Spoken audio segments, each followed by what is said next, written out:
안녕하십니까. 이번 시간에는 중동 짐승, 그러니까 이슬람 적그리스도론, 요즘에 떠오르고 있는 종말론의 한 가지 경향은 이슬람에서 적그리스도가 나타난다는 것입니다. 더 정확하게는 이슬람 사람들도 자기들 나름의 메시아를 기다리고 있습니다. 근데 놀랍게도 그들이 기다리고 있는 그 메시아가 바로 우리가 기다리고 우리가 생각하고 있는 적그리스도의 설명과 일치한다는 점입니다. 그래서 중동 짐승, 우리가 이슬람의 그 적그리스도론, 이것을 이 시간에 자세하게 알아보고자 합니다. 잠깐 기도하겠습니다. 살아계신 하나님 아버지, 시대가 어수선하고 여러 가지 일들이 일어나고 있습니다.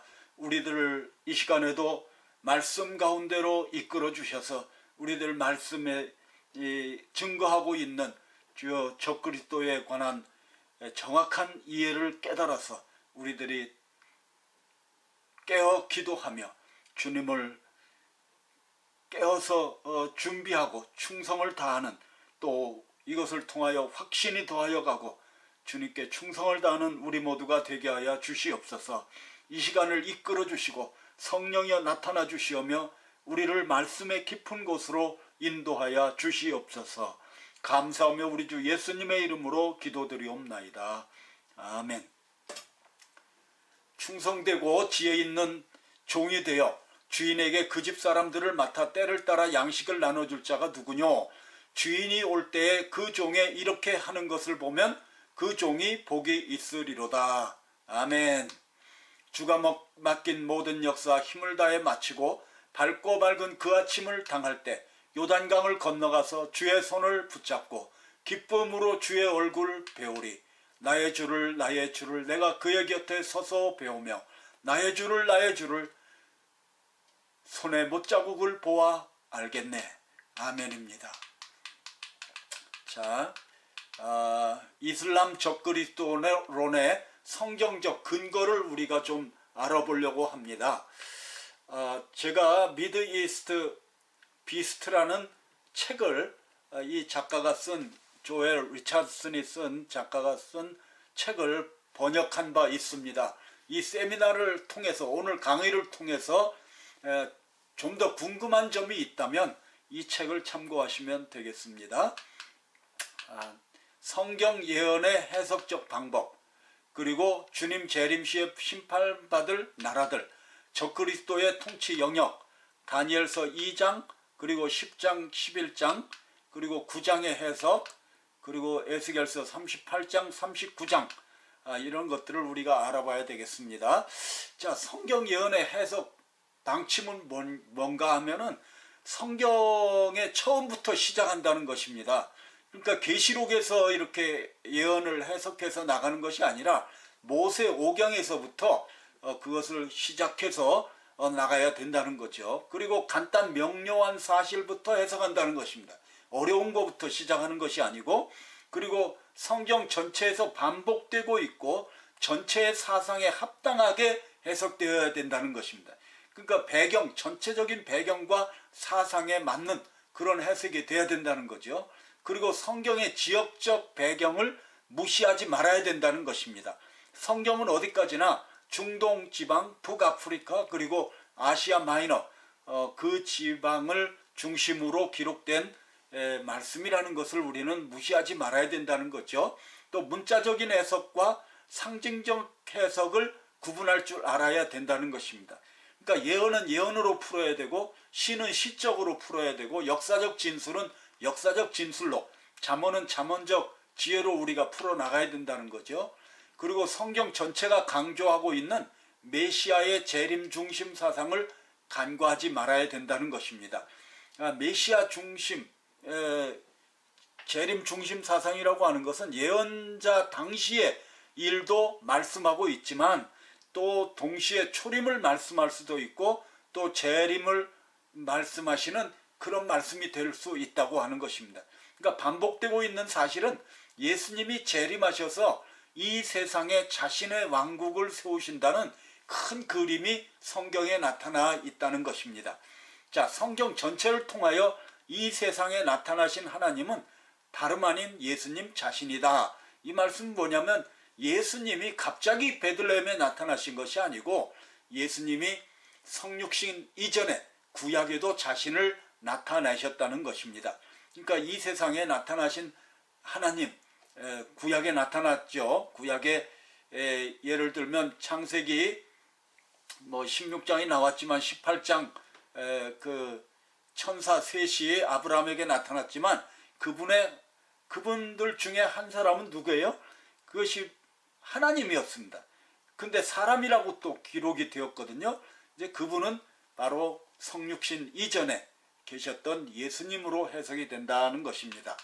자, 이 주님이 재림하실 때에 심판받을 나라들을 한번 살펴보겠습니다. 정말 주님 재림 시에 심판받을 나라들을 잘 살펴보면 이게 어떻게 되는가 하는 것을 알 수가 있습니다. 자, 여자의 후손이 뱀의 후손을 멸망을 시켰죠. 그것을 이제 예언하고 있죠. 창세기 3장 15절 내가 너로 여자와 원수가 되게 하고 너의 후손도 여자의 후손과 원수가 되게 하리니 여자의 후손은 내 머리를 상하게 할 것이요 너는 그의 발꿈치를 상하게 할 것이니라 하시고, 이것이 바로 인류 역사입니다. 인류 역사는 계속해서 뱀의 후손 그리고 여자의 후손 간의 싸움이다, 이렇게 해석할 수가 있습니다. 원수가 되어 싸우는 거죠. 지금도 마찬가지입니다. 그러나 그 싸움은 결국 예수님께서 십자가에서 그 용의 뱀의 머리를 깨트리심으로 말미암아 결국 예수님이 승리하시고 예수님을 따르는 우리들도 승리하게 된다는 사실을 말씀하고 있습니다. 끝날 때 그리스도가 그 이스라엘 동편 나라들 모압과 세일을 쳐서 파한다는 말씀이 민수기 24장에 나와 있습니다. 이것은 누굽니까? 발람이죠. 발람이 예언하는 가운데 여기 말씀하기를 야곱에서 한 별이 나와서 한 홀이 이스라엘에게서 일어나서 모압을 이편에서 저편까지 쳐서 파하고 또 소동하는 자식들을 다 멸하리로다. 그 원수 에돔은 그들의 산업이 되며 그 원수 세일도 그들의 산업이 되고 그 동시에 이스라엘은 용감하리로다. 아멘. 그런 그 에돔, 모압, 아멜렉 이런 자들을 하나님께서 결국은 이제 멸망시키신다는 말씀이죠. 그리스도께서 말세에 모압을 쳐서 파하신다는 말씀이 거기 나와 있습니다. 이사야서 25장에 보면은 사망을 영원히 멸하실 것이라 주 여호와께서 모든 얼굴에서 눈물을 씻기신다. 이 말씀은 무엇일까요? 그것은 이제 계시록 21장에 다시는 사망이나 애통하는 것이나 아픈 것이 없는, 곡하는 것이 없는 그런 세상을 주신다는 것과 맞물려 있는 것입니다. 여호와의 손이 이 산에서 나타나시리니 모압이 거름물 속에 초계의 밟힘같이 자기 처소에서 밟힌다, 이렇게 말씀하고 있습니다. 이게 모압은 이제 세상의 어떤 그 상징적인 그런 나라라고도 할 수 있고 또 직접적인 그 말씀이라고도 할 수가 있습니다. 어쨌든 예수님께서 재림하실 때 심판하실 나라는 바로 모압, 에돔, 아멜렉 이런 자들이라는 거죠. 이 계시록 21장 4절로 6절 모든 눈물을 그 눈에서 씻기심에 다시 사망이 없고 애통하는 것이나 곡하는 것이나 아픈 것이 다시 있지 아니하리니 처음 것들이 다 지나갔음이러라. 보좌에 앉으시니가 가라사대 보라 내가 만물을 새롭게 하노라 하시고 또 가라사대 이 말은 신실하고 참되니 기록하라 하시고 또 내게 말씀하시되 이루었도다. 나는 알파와 오메가요 처음과 나중이라. 내가 생명수 샘물로 목마른 자에게 값없이 주리니. 말세에 그리스도께서 에돔을 심판하신다는 말씀이 오바댜서에 나와 있죠. 오직 시온산에서 피할 자가 있으리니 그 산이 거룩할 것이요 야곱 족속은 자기 기업을 누릴 것이며 야곱 족속은 불이 될 것이요 요셉 족속은 불꽃이 될 것이며 에서 족속은 초계가 될 것이라. 그들이 그의 위에 불어 그를 살을 것인즉 에서 족속에 남은 자가 없으리니 이는 여호와께서 말씀하셨음이니라. 아멘. 나 여호와 오바댜서 나 여호와가 말하노라. 그날이 언제입니까? 예수님 재림하시는 날에 내가 에돔에서 지혜 있는 자를 멸하리라. 그렇죠? 그리스도께서 재림하실 때 모압과 필리스틴 드단을 심판하신다는 말씀이 에스겔서에 나와 있습니다. 나 주 여호와가 말하노라. 에돔이 유다 족속을 쳐서 원수를 갚았고 원수를 갚음으로 심히 범죄하였도다. 그러므로 나 주 여호와가 말하노라. 내가 내 손을 에돔 위에 펴서 사람과 짐승을 그 가운데서 끊어 대만에서부터 황무하게 하리니 드단까지 칼에 엎드러지리라. 이것도 다 예수님께서 재림하실 때 일어날 일들, 심판들을 기록한 말씀인 것입니다. 16절에 보면 그러므로 나 주 여호와가 말하노라. 내가 블레셋 사람 위에 손을 펴서 그렛 사람을 끊으며 해변의 남은 자를 진멸하되 분노와 책벌로 내 원수를 그들에게 갚으리라. 내가 그들에게 원수를 갚은즉 그들이 나를 여호와인 줄 알리라 하시니라. 아멘. 그렇죠. 그리스도께서 이집, 수단, 리비아, 아라비아, 터키 등을 심판하신다. 그 말씀이 에스겔서 30장에 나와 있죠. 여호와의 말씀이 또 내게 임하여 가라사대 인자의 너는 예언하여 이르라. 주 여호와의 말씀에 너희는 통곡하며 이르기를 슬프다 이날이여 하라. 그날이 가까웠도다. 여호와의 날이 가까웠도다. 애굽이 구름의 날일 것이요 열국의 때 이리로다. 언제요? 예수님이 재림하시는 그때에 애굽의 칼이 임한다 그랬습니다. 그리고 구스에도 큰 심한 근심이 있고요. 그리고 애굽의 무리가 옮겨오며 그 기지가 헐릴 것이요. 구스와 붓과 룻과 모든 섞인 백성과 국과 및 동맹한 땅의 백성들이 그들과 함께 칼에 엎드러지리라. 아멘. 그리스도께서 이스라엘 주변국들을 심판하신다고 되어 있습니다.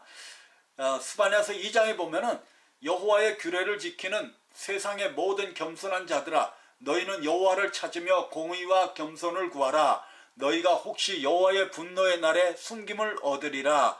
가사가 버리우며 아스글론이 황폐되며 아스돗이 백주에 쫓겨나며 에그론이 뽑히우리라. 해변 거민 그렛 족속에게 화 있을진저 블레셋 사람의 땅 가나안아 여호와의 말이 너희를 치나니 내가 너를 멸하여 거민이 없게 하리라.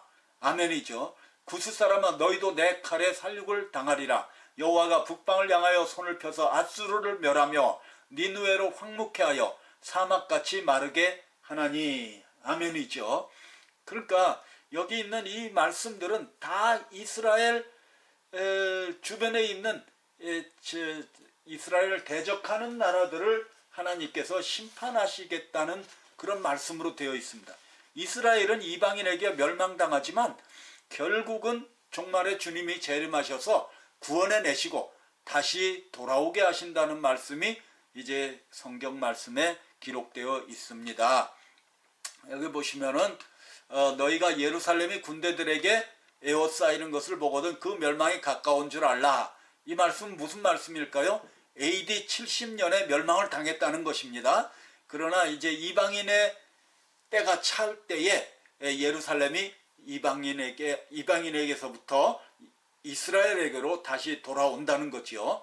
이미 돌아오게 되었죠. 지금 에스겔서 39장에도 보면은 이러므로 나 주 여호와가 말하노라. 내가 이제 내 거룩한 이름을 위하여 열심을 내어 야곱의 사로잡힌 자를 돌아오게 하며 이스라엘 온 족속에게 궁유를 베풀지라.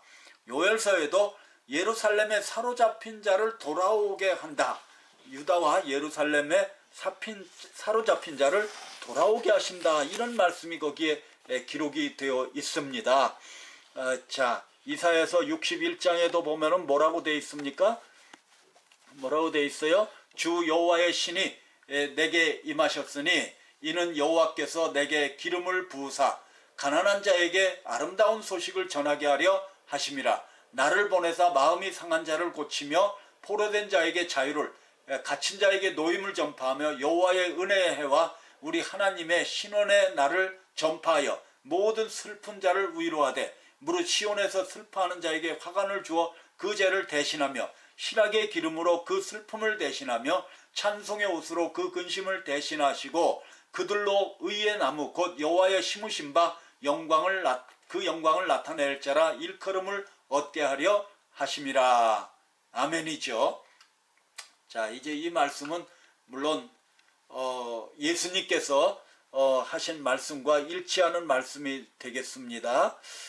자, 이걸 조금 좀 바르게 해야 되겠습니다. 자, 우리가 이것을 이제 영적으로도 예수님께 해석이 적용이 되지만 그러나 선지자 그 당시에도 적용이 되는 말씀이다. 이렇게 우리가 생각을 할 수 있다는 것입니다. 포로된 자에게 자유를 주신다. 갇힌 자에게 노임을 전파한다. 문자적으로 물론 영적으로 뿐만 아니라 문자적으로도 이렇게 해석을 할 수 있다는 말씀이 되겠습니다. 자, 그 다음에 주께서 일어나사 시온을 궁휼히 여기시리니 지금은 그를 궁휼히 여기실 때라 정한 기한이옵니다. 여호와께서 그 높은 성소에서 하감하시며 하늘에서 땅을 감찰하셨으니 이는 갇힌 자의 탄식을 들으시며 죽이기로 정한 자를 해방하신다 그랬습니다. 그러니까 예수님께서 다시 돌아오실 때 이스라엘에게는 뭔가 나쁜 일이 일어났었다는 것을 우리는 알 수가 있습니다. 주님이 이스라엘의 원수들을 심판하신다. 열방의 심판은 곧 이스라엘의 구원으로 이어진다는 거죠. 내가 모압의 회방과 암몬 자손의 후욕을 들었나니 그들이 내 백성을 회방하고 스스로 커서 그 경계를 침범하였느니라. 그러므로 만군의 여호와 이스라엘의 하나님이 말하노라. 내가 나의 삶을 두고 맹세하노니 장차 모압은 소돔 같으며 암몬 자손은 고모라 같을 것이라. 찔레가 나며 소금구덩이가 되어 영원히 황무하리니 나의 끼친 백성이 그들을 노력하며 나의 남은 국민이 그것을 기업으로 얻을 것이라. 스바냐서 2장 구스 사람아 너희도 내 칼에 살육을 당하리라. 여호와가 북방을 향하여 손을 펴서 아수르를 멸하며 니느웨로 황무케 하여 사막같이 마르게 하리니. 이스라엘 땅을 나눔으로 열방들은 심판을 받게 된다고 말씀했습니다. 그날 곧 내가 유다와 예루살렘에 사로잡힌 자를 돌아오게 할 때에, 그러니까 성경 전체를 보면요, 사로잡혔다, 예루살렘에 사로잡힌 자가 많은 그때가 올 것입니다. 그것이 이제 여러 가지 그 전쟁과 핍박과 이럴 때라고 생각할 수가 있겠죠. 내가 만국을 모아데리고 여호사밧 골짜기에 내려가서 내 백성 곧 내 기업된 이스라엘을 위하여 거기서 그들을 국문하리니 이는 그들이 이스라엘을 열국 중에 흩고 나의 땅을 나누었음이며. 이제 어떤 분은 이 말씀을 가지고 이스라엘을 강제로 나누는 그런 국제사회의 움직임을 이제 경고하고 나선 적이 있습니다. 주님께서 포도주 틀을 밟으심 같이 심판하신다. 계시록 19장에 보면은 예수님 재림장이죠. 예수님 재림하시는 예수님의 모습이 거기 나와 있습니다. 또 내가 하늘이 열린 것을 보니 보라 백마와 탄 자가 있으니 그 이름은 충신과 진실이라. 그가 공의로 심판하며 싸우더라. 그 눈이 불꽃 같고 그 머리에 많은 면류관이 있고 또 이름 쓴 것이 하나가 있으니 자기밖에 아는 자가 없고 또 그가 피 뿌린 옷을 입었는데 그 이름은 하나님의 말씀이라 칭하더라. 하늘에 있는 군대들이 희고 깨끗한 세마포를 입고 백마를 타고 그를 따르더라. 그의 입에서 이한검이 나오니 그것으로 만국을 치겠고 친히 저희를 철장으로 다스리며 또 친히 하나님 곧 전능하신 이의 맹렬한 진노의 포도주 틀을 밟겠고 그 옷과 다리에 이름이 쓴 것이 있으니 만왕의 왕이요 만주의 주라 하였더라. 근데 그 말씀이 구약에 어디에 나와 있습니까? 그 말씀이 바로 이사야서 63장에 나와 있죠. 거기 보시면은 홍의를 입고 어디서 나와요? 에돔에서 오며 홍의를 입고 보스라에서 오는 자가 누구냐? 그 화려한 의복, 큰 능력으로 걷는 자가 누구뇨? 그는 내니 의를 말하는 자요 구원하기에 능한 자니라. 어찌하여 내 의복이 붉으며 내 옷이 포도즙 틀을 바른 자 같으뇨? 그러니까 우리는요, 예수님의 재림이 무슨 눈 깜짝할 사이에 그냥 전광석화 같이 이렇게 모든 것이 이루어진다, 이렇게 생각할 필요는 없습니다. 우리가 예수님의 그 재림은 어떠한 그 과정이 있다는 것을 우리는 짐작할 수가 있습니다. 예수님께서 오셔서 보스라, 이것은 에돔의 수도죠. 예수님의 재림 그리고 행진, 이 세상에서 오셔서 심판하시면서 행진하시는 예수님을 우리가 생각할 수가 있다는 것입니다. 그러니까 결론은 뭐냐면 예수님이 재림하실 때 심판받는 나라들은 주로 이스라엘 주변의 이슬람 국가들이라는 것입니다. 이것을 우리가 예수님께서 재림하실 때 심판받을 그러한 나라들이 어떤 나라들인가 하는 것을 우리가 잘 살펴보면요, 이것이 분명한 그 결론을 얻게 되는 것입니다. 그렇죠? 자, 우리 계속 봅니다. 에돔, 모압, 아멜렉, 그 별표 있는 곳이 어디예요? 그것이 예루살렘이죠. 그 주변을 주님께서 멸하시고요. 그리고 더 나가서 필리스틴, 에돔, 드단, 그리고 아수르, 이집트, 리비아, 구스, 모압, 그리고 그러한 것들을 말씀합니다. 그러한 나라들을 이제 주님께서 재림하실 때 주로 옆 나라들을 심판하신다는 것이 성경에 나와 있다는 사실입니다. 자, 그러면 우리가 적그리스도는 온 세상의 독재자인가 아니면 세상 일부분인가?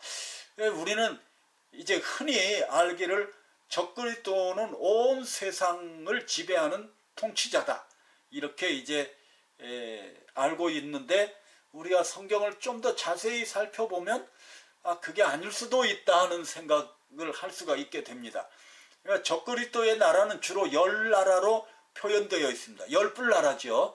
이 짐승은 전에 모든 짐승과 다르고 또 10뿔이 있다. 다니엘서 7장 그 4가지 짐승의 그 이상을 볼 때 넷째 짐승의 그 나라가 바로 적그리스도의 나라인데, 거기가 이 넷째 짐승이 나오는데 그 짐승에 10뿔이 있다. 그리고 그 10뿔 나라는 이 나라에서 일어날 10왕이요 그 후에 또 하나가 일어난다. 그러니까 10나라로 되어 있다. 그런데 그 10나라를 통치하는 그 적그리스도는 세 왕을 복종시킨다. 그러니까 10뿔이 있고 그 앞 외에 또 다른 뿔이 나오면 세 뿔이 그 앞에 빠졌다. 그러니까 적그리스도가 세 나라를 이제 멸망시킨다는 것이 이 다니엘서 7장에 나와 있습니다. 한 짐승이 나오는데 10뿔이다. 그렇죠? 7머리. 그 적그리스도 짐승을 말씀하고 있죠. 그리고 그 짐승의 몸에 참남된 이름들이 가득하고 7머리와 10뿔이 있다. 계시록 17장의 말씀이죠. 10뿔 가진 짐승의 비밀을 내게 알리리라. 그래서 10나라로 되어 있다는 것을 알 수가 있습니다. 이 10나라, 보통은 그 유럽연합으로 우리가 해석을 해서 옛날에 유럽연합이 10나라째가 이렇게 가입을 했을 때 온 세상이 난리가 나고 이제 정말 적그리스도가 나타났다, 이렇게 소동한 바가 있습니다. 그러나 그것이 아닌 것이 이제 밝혀지게 되었죠. 자, 내가 보던 10뿔은 10왕이니 아직 나라를 얻지 못하였으나 다만 짐승으로 더불어 임금처럼 권세를 일시 동안 받으리라. 내가 본 바 이 10뿔과 짐승이 음녀를 미워하여 망하게 하고 벌거벗게 하고 그 살을 먹고 불로 아주 살리리라. 그러니까 적그리스도의 군사력은 한정되어 있습니다. 그러니까 10나라에 한정되어 있고, 또 여기 보면 마지막 때에 남방왕이 그를 찌르리니 북방왕이 병거와 마병과 많은 배로 회리바람처럼 그에게로 마주와서 그 여러 나라에 들어가며 물이 넘침같이 지나갈 것이요 그가 또 영화로운 땅에 들어갈 것이요 많은 나라를 패망케 할 것이나 오직 에돔과 모압과 암몬 자손의 존귀한 자들은 그 손에서 벗어나리라. 그가 열국에 그 손을 펴리니 애굽 땅도 면치 못할 것이므로. 그러니까 많은 나라와 모든 나라하고는 좀 차이가 있죠. 그러니까 온 세상을 지배하는 자는 아니라는 것입니다. 그렇죠. 그리고 여기 보면은 다니엘서 11장에도 보면은 그가 분노하여 나가서 많은 무리를 다 도륙하여 진멸코자 할 것이요. 이런 그 말씀들이 나와 있습니다. 자, 끝날까지 전쟁이 있을 것이 예언되어 있다. 이 말씀은 무슨 말일까요? 다니엘서 9장 71회의 계시에서 끝까지 전쟁이 있다는 것은 끝까지 적그리스도를 대항하는 세력들이 있다는 것입니다. 그렇기 때문에 적그리스도는 온 세상을 완전히 통치하는 자는 아니라는 것을 우리는 알 수가 있는 거죠. 자, 용이 짐승에게 권세를 주므로 용에게 경배하며 짐승에게 경배하여 가로되 누가 이 짐승과 같으뇨 누가 능히 이로 더불어 싸우려 하더라. 성경에 과장법이 있습니다. 그러니까 여기 보면은 신명기 1장 28절에도 보면은 그 정탐꾼들이 돌아와 가지고 뭐라고 그랬어요? 성곽이 하늘에 닿았다. 이 여리고 성을 보고 그리고 안악자손이 있었다. 그 하늘에 닿습니까? 물론 하늘에 닿은 것 같이 보였겠죠. 또 솔로몬 시대에는 은금을 돌같이 흔하게 했다. 정말 그럴까요? 이게 과장법이죠. 그리고 넷째 짐승은 곧 넷째 나라인데 이는 모든 나라보다 달라서 천하를 삼키고 부서뜨린다. 이것을 이제 로마로 그렇게 해석을 할 수도 있지만 이 천하를 삼키고 밟아 부서뜨린다. 천하는 온 세상이 아니죠. 천하는 온 세상이 아닙니다. 그 당시에 중국도 아니고 우리나라도 아니죠. 그때 그 당시에 천하는 이제 중동 지방에 있는 그쪽 지역을 말한다는 사실을 우리는 알 수가 있습니다. 왕의 후에 왕만 못한 다른 나라가 일어날 것이요 셋째로 놋 같은 나라가 일어나서 온 세계를 다스릴 것이며 여기도 온 세계가 헬라인데 셋째 나라가 헬라인데 헬라가 뭐 온 세상을 다스렸습니까? 물론 그 당시에는 온 세상이죠. 유럽과 그리스 뭐 이쪽 터키 이쪽을 다 다스렸으니까요. 알렉산더 대왕이. 그러나 이제 온 세상은 아니죠. 자, 다니엘서 2장에도 열왕의 왕이시라 그런 표현이 있는데 이것은 온 세상을 뜻하는 것은 아니라는 것입니다. 그렇죠. 우리가 이러한 것들을 볼 때 바사왕 고레스는 말하노니 하늘의 신 여호와께서 세상 만국을 내게 주셨다. 그러니까 이 고레스는 온 세상을 지배하지는 않았다는 거죠. 그러나 세상 만국을 내게 주셨다. 그러니까 자기가 통치할 수 있는 만큼은 이제 다 쳐들어가서 했겠죠. 그러나 뭐 인도나 중국이나 뭐 이런 데까지는 미치지 못했다는 것을 우리가 알 수가 있습니다. 또 그렇기 때문에 계시록 13장에도 또 짐승에 관해서 설명하기를 또 권세를 받아 성도들과 싸워 이기게 되고 각 족속과 백성과 방언과 나라를 다스리는 권세를 받았으니 죽임을 당한 어린 양의 생명책에 창세 이후로 농명되지 못하고 이 땅에 사는 자들은 다 짐승에게 경배한다. 그러니까 생명책에 농명된 자들은 짐승에게 속하지 아니했다는 거죠. 그러니까 짐승에게 속한 자들은 이제 다 이 적그리스도에게 경배하게 된다는 것입니다. 자, 그렇죠. 백성들과 나라들과 각 방언하는 자들이 그의 앞에서 떨며 두려워하였다. 그러니까 이 느부갓네살 왕도 온 세상을 지배하지는 않았다는 것입니다. 그러니까 적그리스도 그러면은 우리가 흔히 생각하기를 이제 온 세상에 임하는 자 영향을 끼치는 물론 영향을 끼치겠죠. 그러나 이제 주로 그의 활동 무대는 바로 중동 지방이라는 것을 우리는 짐작하여 알 수가 있습니다. 한계가 있다는 거죠. 이 모든 나라들이 예루살렘을 치려고 모인다. 이렇게 그 말씀을 하고 있습니다. 여기 보시면 그날 곧 내가 유다와 예루살렘에 사로잡힌 자를 돌아오게 할 때에 내가 만국을 모아 데리고 여호사밧 골짜기에 내려가서 이렇게 말을 할 때 이 만국이라는 것이 전체 온 세상을 말씀하는 건 아니라는 거죠.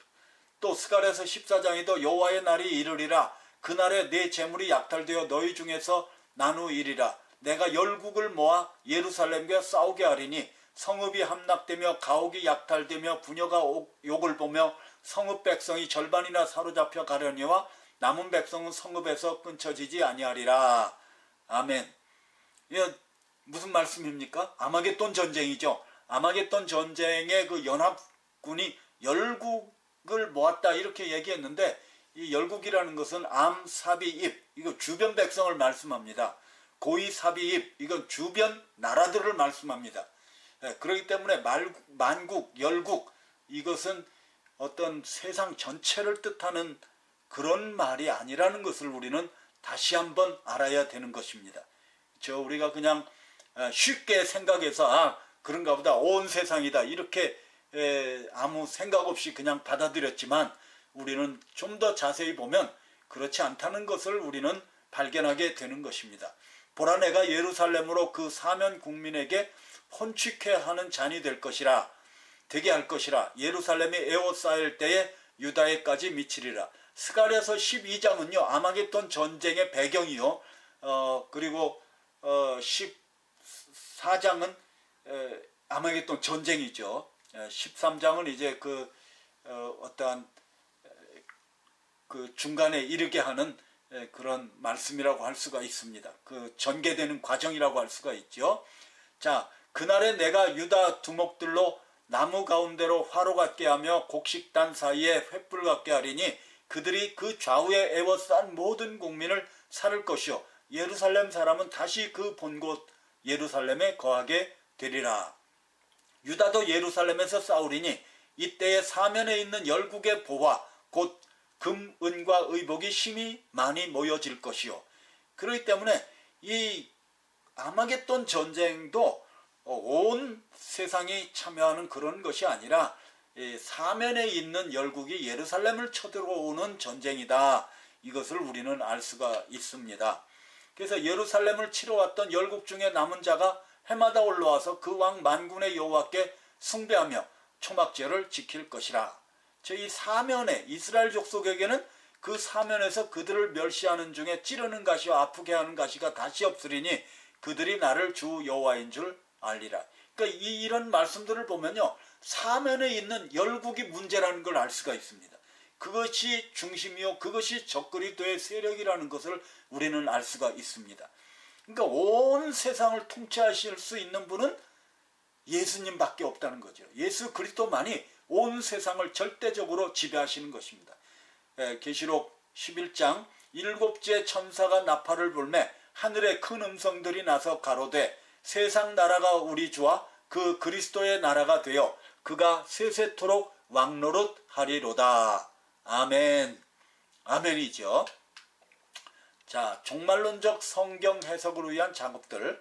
그러니까 종말에는 그리스도에 의해 심판을 받는 나라 족속들의 이름들의 현재 주소를 파악한다. 이 말씀은 뭐냐면 성경에 기록되어 있는 나라들이 지금 현재 어떤 나라들이냐 하는 것입니다.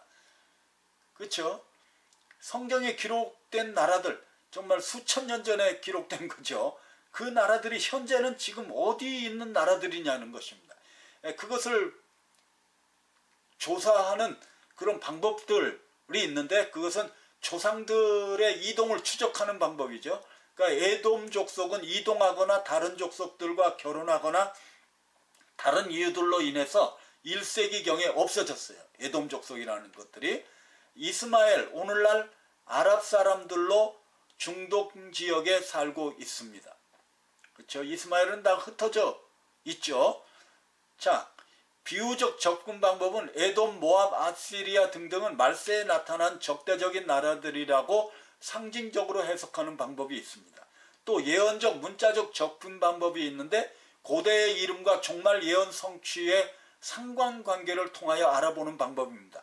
그러니까 그 당시에 그 지역에 살고 있던 사람들이 오늘도 여전히 그곳에 살고 있다고 보는 방법입니다. 그렇죠? 그 당시로부터 지금까지 이스라엘과 계속적으로 적대적인 관계를 가지고 있던 나라들을 조사한다는 것입니다. 그렇죠? 자, 에스겔서 35장에 보시면은 이런 말씀이 있습니다. 내가 옛날부터 한을 품고 이스라엘 족속의 환난 때 곧 죄악의 끝에 칼의 권능에 그들을 붙였도다. 그러므로 나 주 여호와가 말하노라. 내가 나의 삶을 두고 맹세하노니 내가 너로 피를 만나게 한즉 피가 너를 따르리라. 내 피를 미워하지 아니하였 내가 피를 미워하지 아니하였은즉 피가 너를 따르리라. 내가 세일산으로 놀라움과 황무지가 되게 하여 그 위에 왕래하는 자를 다 끊을지라. 이것은 뭡니까? 에돔이죠. 에돔, 에서가 누굽니까? 야곱의 형이죠.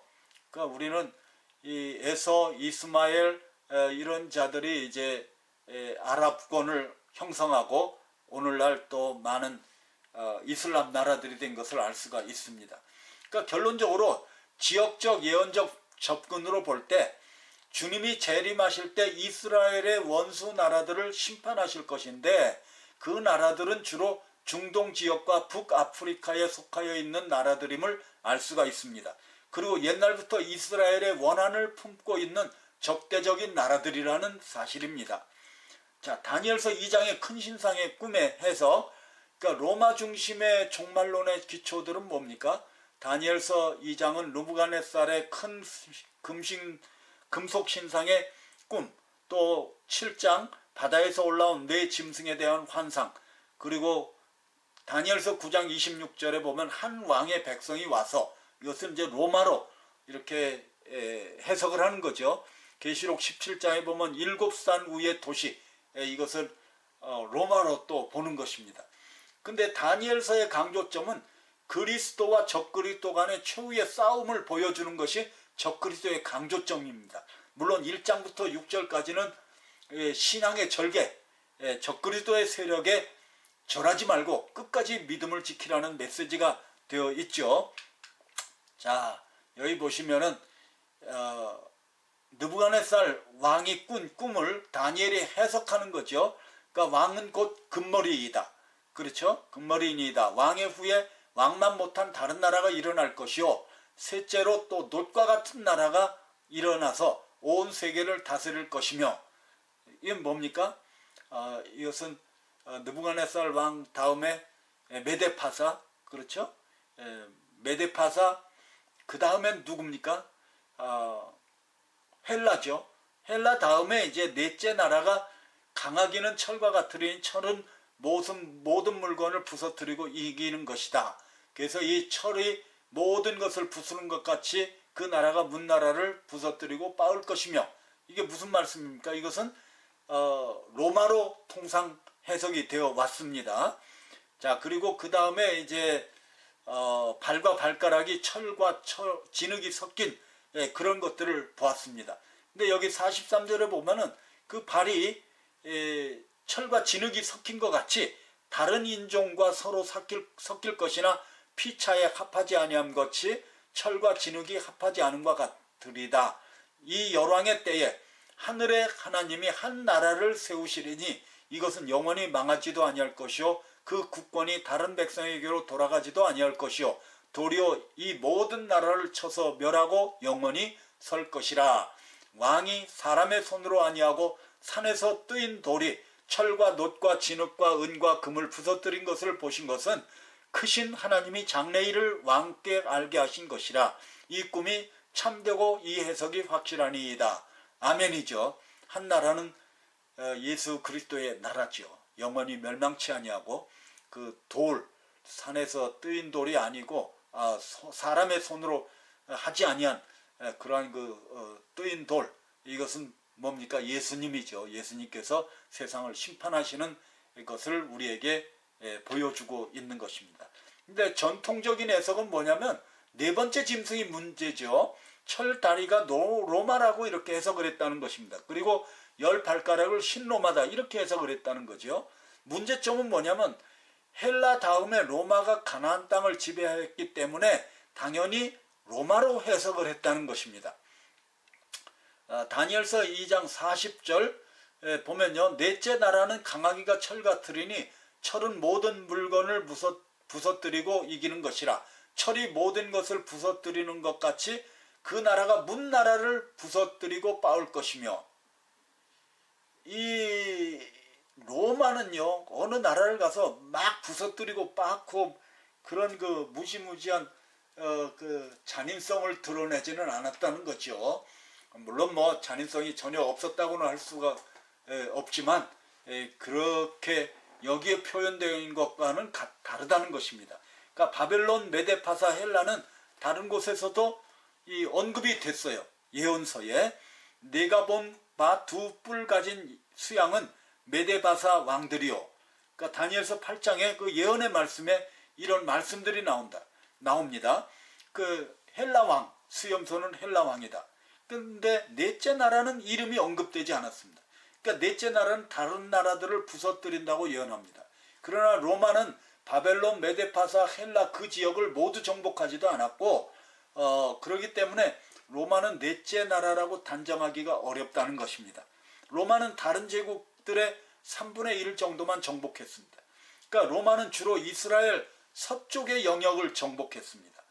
바벨론, 메데파사, 헬라는 주로 이스라엘의 동쪽 영역을 지배했습니다. 그러니까 큰 신상을 보여주신 것은 느부갓네살 왕국의 장래를 보여주시려는 의도지 결코 미국이나 유럽의 장래를 보여주시려는 것이 아니었다는 사실을 우리는 염두에 두어야 되는 것입니다. 그래서 느부갓네살 이후에 바벨론의 역사, 사분화된 헬라 제국은 네 갈래로 그걸 보면 역사를 보면 네 갈래로 헬라 제국이 갈라졌죠. 그래서 셀루시드 왕국이 파키스탄, 아프가니스탄, 터키까지 잠시 지배하다가 북이란에서 일어난 파티안들이 약 500년간 득세하면서 헬라 제국이 힘을 잃었습니다. 그 후에 사사니드 왕조가 일어나서 약 400년간 그 지역을 지배했어요.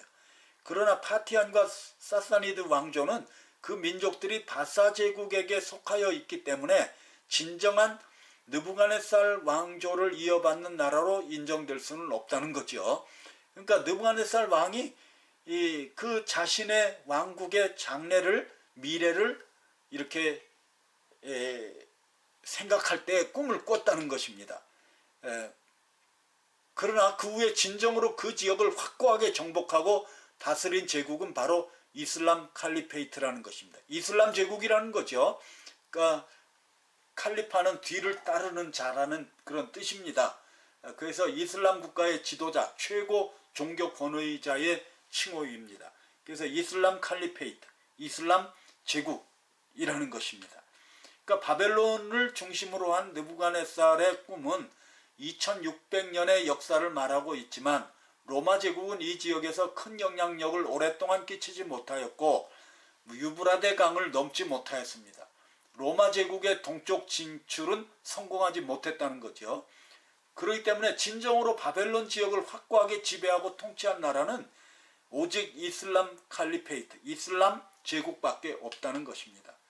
그래서 우리가 다시 이것을 해석을 하면 금머리는 바벨론이요, 가슴은 메데바사요, 배는 헬라 제국이요, 철다리는 뭐예요? 이슬람 제국이고 철과 흑발, 이것은 신생 이슬람 제국, 다시 부활한 이슬람 제국이다 하는 것을 우리는 알 수가 있다는 것입니다. 그러니까 발가락 이슬람 나라들이 완전한 일치를 이루는 것은 아니죠. 그들이 서로 싸우고 있는 것을 우리는 알 수가 있습니다. 섞여 있다. 이 아랍이라는 뜻이 섞여 있다는 뜻이에요. 그러니까 이스마엘과 에서 족속들은 광야에서 살면서 다른 여러 부족들과 혼인하는 섞인 사람들이라는 뜻입니다. 그게 아랍이라는 뜻이죠.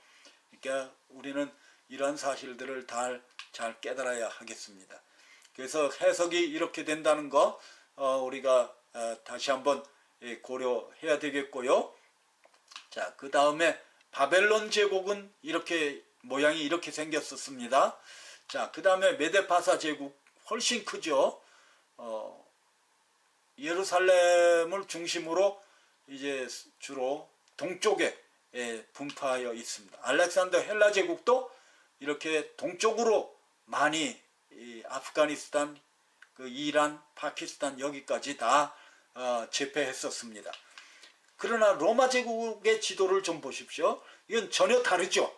이것은 로마 제국은 어떠한 그 앞에 나와 있던 헬라 제국이나 바사 제국 또 바벨론 제국과는 전혀 그 모양이 다른 것을 알 수가 있습니다. 그렇기 때문에 로마 제국은 바벨론 제국의 정통성을 가지고 있지 못하다는 것을 우리는 분명히 알 수가 있는 것입니다. 이슬람 제국은요, 여기에 뭐 북아프리카까지 해가지고 아주 굉장한 지역을 다 이제 통치하던 그런 제국이라는 사실을 우리가 알 수가 있습니다.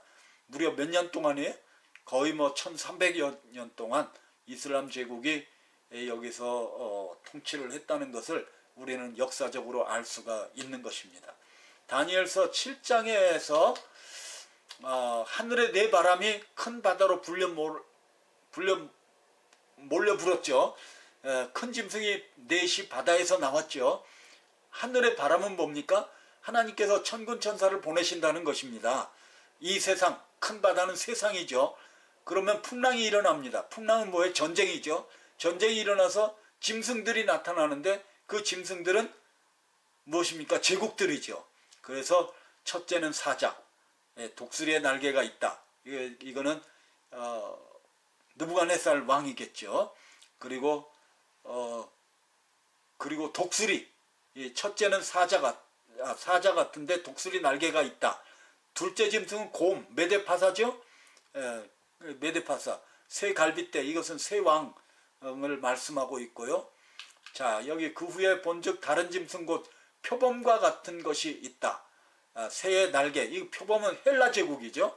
날개 넷이 있고 머리 넷이 있다. 이 머리 넷이라는 것은 이제 그 넷으로 갈라지는 것, 헬라 제국이 넷으로 알렉산더 대왕 죽음 이후에 네 장군에 의해서 갈라지는 것을 예언하는 말씀이죠. 그리고 나서 넷째 짐승이 항상 문제죠. 넷째 짐승은 무섭고 놀라우며 그리고 10뿔이 있고 그 다음에 이제 그 중에 다른 작은 뿔이 그 사이에서 났다. 먼저 뿔 중에 셋이 그 앞에 뿌리까지 뽑혔다. 그러니까 반복이 되고 있죠. 이 뭐 같은 내용입니다. 다니엘서 2장과 같은 내용입니다. 그러니까 기본적으로 같은 내용이고요. 느부갓네살 왕의 꿈이고 7장은 다니엘의 꿈입니다. 그래서 사자는 바벨론, 곰은 메데파사, 표범은 알렉산더, 머리넷은 프톨레미 왕조, 이집트 쪽을 지배했죠. 셀루시드 왕조는 현재 터키, 아프가니스탄, 파키스탄 이쪽을 지배했던 왕조고요. 리스마키안 왕조, 이것은 현재 불가리아 지역, 카산드리아 왕조, 현재는 그리스 지역을 통치했던, 그렇게 나눠 있었다는 것을 우리는 알 수가 있습니다.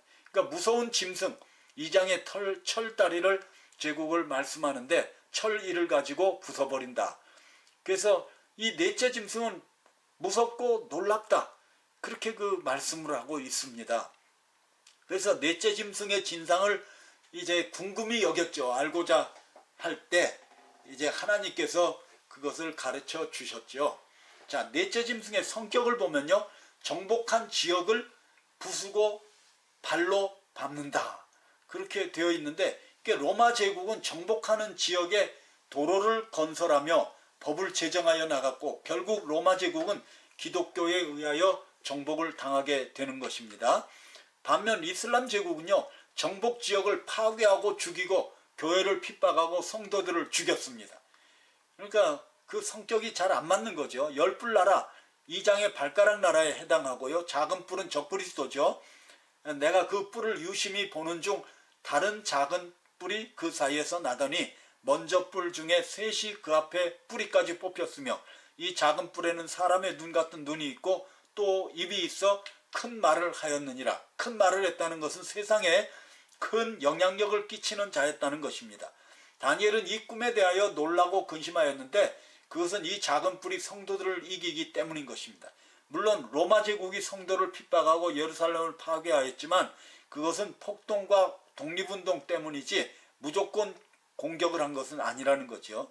오히려 이슬람 제국은 교회를 말살시키고 무섭게 핍박을 하였습니다. 유럽이 네 번째 제국이며 유럽에서 적그리스도가 나타날 것이라는 이론은 철저히 서방교회의 이론이고 정작 유대인들의 정통적인 그 해석은 이 미드라시 주석서가 있는데 적그리스도가 에서 제국이 될 것이라 이렇게 해석을 하고 있습니다. 다니엘서 9장 26절 중요한 말씀이죠. 70일에 우리가 이미 다른 곳에서 제가 말씀을 드렸습니다. 내 백성과 내 거룩한 성을 위하여 72일에로 기한을 정하였나니 허물이 마치며 죄가 끝나며 죄악이 영속되며 영원한 의가 드러나며 이상과 예언이 응하며 또 지극히 거룩한 자가 기름 부음을 받으리라. 여기 보시면요, 내 백성과 내 거룩한 성을 위하여 72일에로 기한을 정하였다 이렇게 되어 있습니다. 그러니까 예루살렘은 아직도 예언의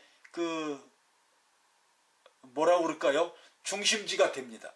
그러니까 우리는 온 세상의 시계입니다. 예루살렘이. 그러므로 너는 깨달아 알지니라. 예루살렘을 중건하라는 영이 날 때부터 기름 부음을 받은 자 곧 왕이 일어나기까지 7이레와 62이레가 지날 것이요 그때 곤란한 중에 성이 중건되어 거리와 해자가 이룰 것이며 62일의 후에 기름 부음을 받은 자가 끊어져 없어질 것이며 장차 한 왕의 백성이 와서 그 성읍과 성소를 회파하려니와 그의 종말은 홍수의 엄몰됨 같을 것이며 또 끝까지 전쟁이 있으리니 황폐할 것이 작정이 되었느니라. 여기 보시면요, 장차 한 왕의 백성이 와서 그 성읍과 성소를 회파하려니와 AD 70년에 로마 제국에 의하여 예루살렘이 완전히 멸망당한 것을 말씀하고 있는 말씀이죠. 그 맞는 말씀입니다.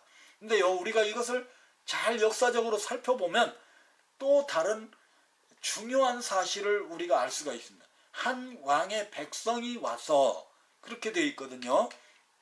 자, 이 구절을 가지고 이게 바로 적그리스도가 이슬람이 될 수 없다고 주장하는 근거인데 그 성읍과 성소를 회파한 것은 주 70년 로마에 의한 예루살렘의 멸망을 의미하고 있다고 해석하기 때문인데 한 왕의 백성은 말할 것도 없이 로마고 따라서 적그리스도는 로마에서 나온다는 전통적인 해석인 것입니다. 근데 우리가 그 백성 예루살렘을 멸망시킨 로마 군대는 순수 로마인들로 구성된 것이 아닙니다. 로마 제국은요, 시리아, 사우디아라비아, 이집트와 이스라엘을 극히 미워하는 아랍인들을 모집해서 그 군대를 이루었다는 사실입니다. 우리가 이것을, 그러니까 순수 로마인들은 뭘 했어요? 거기 지휘관이나 이런 자들만 했지 진짜는 전부 다 용병을 썼다는 것입니다. 그래서 예루살렘을 공격한 로마 군단에는 로마인들은 한 사람도 없었다는 것이 역사가들의 주장입니다. 그래서 여기 보면은 한 왕의 백성 이렇게 돼 있는데 이게 암이라는 건 백성이라는 뜻인데 이것은 종족, 족속, 나라들을 의미하는 것으로 한 피를 받은 사람들, 하나의 문화와 언어를 가진 자들이라는 의미로 쓰인다는 것입니다. 그것이 암입니다. 암, 백성입니다. 한 왕의 백성 이렇게 돼 있죠. 그래서 암은 고이나 마물렉하고 다릅니다. 국가, 왕국과는 다릅니다. 그래서 로마 제국은 단일 민족, 암이 아니라 많은 백성들로 구성되어 있던 것입니다.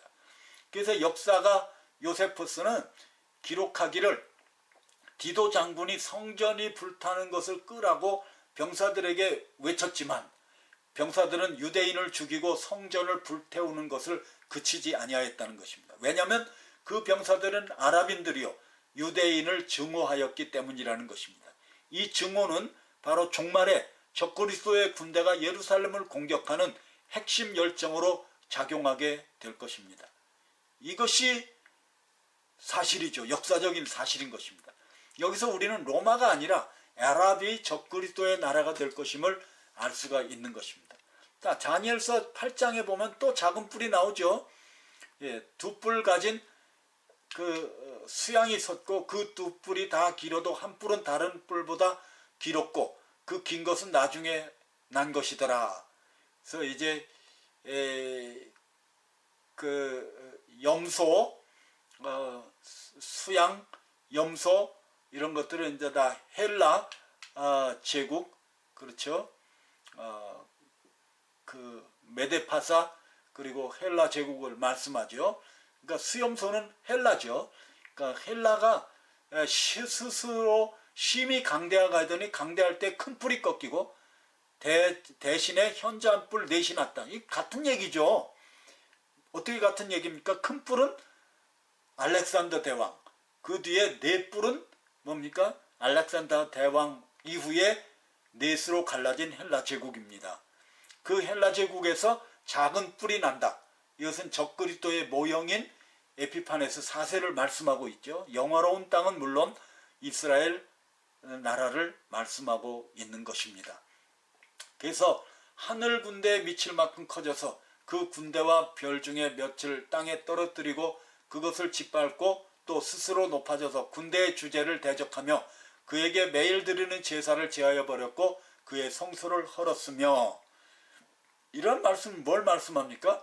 이것은 이제 에피파네스 4세가 예루살렘 성전을 이렇게 회파하고 더럽게 한 그것을 말씀하고 있는 것입니다. 그렇죠? 이러한 것들이 벌써 계속해서 성경의 중요한 예언의 그 내용이 되고 있다는 것을 우리가 알 수가 있습니다. 그래서 그가 내게 이르되 2300주야까지니 그때의 성소가 정결함을 입으리라 하였느니라. 그러니까 이것도 다 두 뿔 가진 수염은 메데파사, 그리고 현저한 뿔을 가진 수염소 알렉산더, 이제 나중에 메데파사 제국은 나중에 오늘날의 터키, 시리아, 레바논, 그리스, 아르메니아, 아제르바이잔 등을 점령했다. 그 알렉산더 대왕의 등장이 있고요. 그리고 결국은 4등분돼서 네 장군에 의해 통치되고요. 그리고 네 장군들 간에 한 50여 년 동안 전쟁들이 일어났습니다. 작은 뿔의 행적, 에피파네스 안티오커스 4세, 이것을 여기 보면요, 셀루시드 정권을 장악하고요, 정한 때 끝에 관한 것이다, 이렇게 그 말씀했는데, 스스로 높아지고 군대의 주제를 대적하며 그에게 매일 드리는 제사를 제하여 버렸고 그의 성소를 헐었으며 범죄함을 인하여 백성과 매일 드리는 제사가 그에게 붙임바 되었고 그것이 또 진리를 땅에 던지며 자유로 행하여 형통하였더라. 2300주야라는 것은 안티오커스가 성전을 더럽힌 때부터 마카비 혁명으로 성전이 정화되기까지의 약 7년간의 기간, 그러니까 이것을 이제 한우카로 오늘날도 지키고 있는데요. 안티오커스 에피파네스 4세가 이렇게 성전을 더럽힌 그때부터 약 7년 더럽혀졌다가 나중에 이제 수전절, 한우카, 이것을 이제 지내게 됐습니다. 그 마카비 혁명으로 잠시 동안 이스라엘이 예루살렘을 통치하게 되었었죠. 이것은 어떤 면에서 신약의 대환란 기간에 해당한다, 이렇게 생각할 수가 있습니다. 자, 적그리스도 안티오커스 에피파네스의 그 특성들을 비교해 보면 아주 비슷합니다. 둘 다 작은 뿔로 불리우고 있고요. 둘 다 하나님의 백성들을 핍박하고요. 얼굴이 엄장하고 자기를 스스로 높이고요. 큰 능력을 소유한 자요. 많은 사람들을 파괴하고 죽이고요. 둘 다 속임수에 능하고 둘 다 교만하고 무례한 자들이며 둘 다 자신의 목적을 위하여 평화를 가장한다는 것입니다. 이런 것들이 이제 여기에 찾아보시면 자세하게 나와 있습니다. 안티오커스처럼 신로마 제국에서 적그리스도가 나오는 것이 아니라 말세의 이슬람 제국에서 적그리스도가 나온다는 것입니다. 다니엘서 10장, 11장도 마찬가지입니다. 여기에 나타난 분은 세마포 옷을 입고 허리에 우바스 정금띠를 띄었고 그 몸은 황옥 같고 그 얼굴은 번갯빛 같고 그 눈은 횃불 같고 그 팔과 발은 빛난 놋과 같고 그 말소리는 무리의 소리와 같더라. 아멘. 그 큰 전쟁을 알려주시는 분, 이분이 누굴까요? 이것은 예수 그리스도의 현현이다. 우리는 이렇게 생각할 수가 있습니다. 그때에 뭘 말씀하여 주셨냐면 바사군과 싸울 거려니와 내가 나간 후에는 헬라군이 선다. 그러니까 메데파사가 헬라군에게 멸망을 당한다는 것을 가르쳐 주시는 말씀이 10장에 나와 있고요. 11장에는 이제 다시 적그리스도의 정체에 대해서 이제 설명하는 말씀입니다. 여기 똑같은 말씀이 또 나오죠. 장차 한 능력 있는 왕, 이 누굽니까? 알렉산더 대왕이죠. 그 나라가 갈라져서 천하 사방에 나누인다. 누굽니까? 이 네 장군에 의해서 이제 헬라 제국이 갈라지는 것을 말씀하고 있는 것입니다. 그 네 왕 중에 남방왕, 북방왕이 있거든요. 이제 둘이 이제 싸움이 일어난다는 것입니다. 그러나 이제 남방왕은 결국은 이제 북방왕에게 패배를 당하는데 그 북방왕이 누구예요? 그가 바로 적그리스도의 모형인 그 에피파네스 4세인 것입니다. 그렇죠?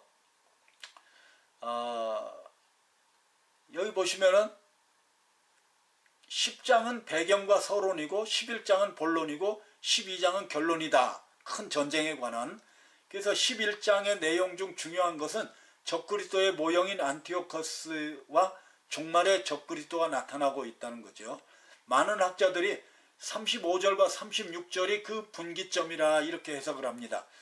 그러니까 그 당시에 있을 것을 예언하기도 했지만 그러나 결국은 종말에 있을 진짜 적그리스도에 관한 것도 거기에 예언이 되어 있다는 것입니다. 그렇죠? 자, 여기 보실까요? 북방왕은 많은 재물을 가지고 본국으로 돌아가리니 그는 마음으로 거룩한 언약을 거스리며 의무로 행하고 본토로 돌아갈 것이며 작정된 기한에 그가 다시 나와서 남방에 이를 것이나 이번이 그 전만 못하리니 이는 기띔의 배들이 이르러 그를 칠 것임이라. 그가 낙심하고 돌아가며 거룩한 언약을 하나고 임의로 행하며 돌아가서는 거룩한 언약을 배반하는 자를 중히 여길 것이며 군대는 그의 편에 서서 성소 곧 견고한 곳을 더럽히며 매일 드리는 제사를 폐하며 멸망케 하는 미운 물건을 세울 것이며 그가 또 언약을 배반하고 악행하는 자를 괴율로 타락시킬 것이나 오직 자기의 하나님을 아는 백성은 강하여 용맹을 바라리라. 이것이 이제 에피파네스가 그 당시에 있었던 그 일이죠. 성소를 회파하고 더럽힌 그런 일을 말씀하고 있습니다. 자, 여기 이제 보시면 36절에 보시면요. 이 왕이 자기 뜻대로 행하며 스스로 높여 모든 신보다 크다 하며 비상한 말로 신들의 신을 대적하며 형통하기를 분노하심이 쉴 때까지 하리니 이는 그 작정된 일이 반드시 이룰 것임이니라. 아멘. 그러니까 여기서부터가 이제 종말에 있을 적그리스도를 설명한다고 보는 것입니다. 왜냐하면 이제 구약에 나와 있던 그 적그리스도의 모형적인 존재는 결국 이제 신약에서도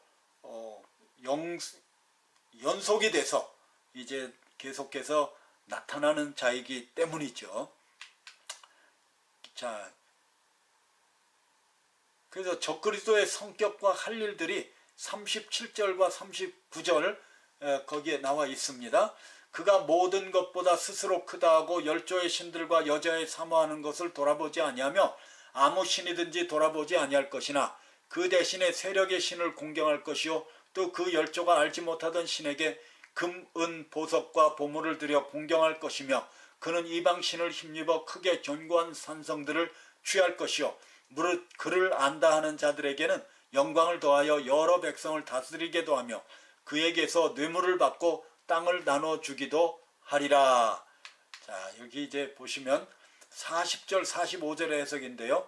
마지막 때에 남방왕이 그를 찌르리니 북방왕이 병거와 마병과 많은 배로 회리바람처럼 그에게로 마주와서 여러 나라에 들어가며 물이 넘침같이 지나갈 것이요 그가 또 영화로운 땅에 들어갈 것이요 많은 나라를 패망케 할 것이나 오직 에돔과 모압과 암몬 자손의 존귀한 자들은 그 손에서 벗어나리라. 그가 열국의 손을 펴리니 애굽 땅도 면치 못할 것이므로 그가 권세로 애굽의 금, 은과 모든 보물을 잡을 것이요 리비아 사람과 구스 사람이 그의 시종이 되리라.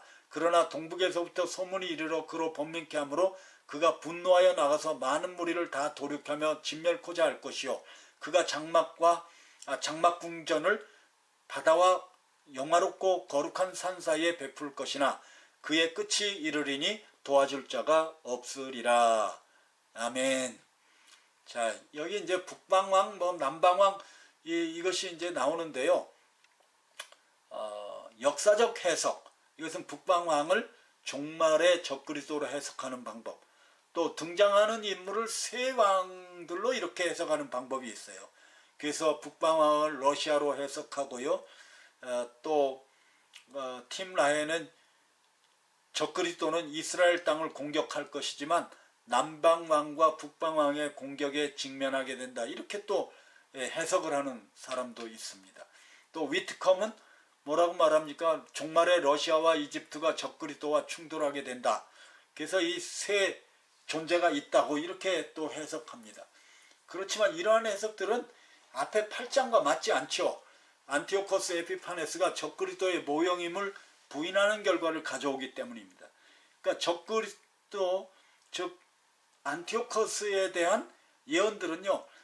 다니엘서 7장 8절에 보면 8장에 보면은 작은 뿔 또 하나님의 백성을 핍박하고 마귀에게서 능력을 받은 자요 신성 모독자요 교만하며 자기를 높이는 자요 비천한 자요 성전을 더럽히는 자요 강하여 보이는 자요 권세를 얻기 위하여 속이는 자 거짓 평화로 승리를 얻는 자 이러한 그 성경 말씀들은 안티오코스 에피파네스와 적그리스도를 동시에 나타내는 표현들이라는 것입니다. 그래서 11장에서 북방왕이라는 표현이 7번 나오는데 여기 북방왕이 계속 나오죠.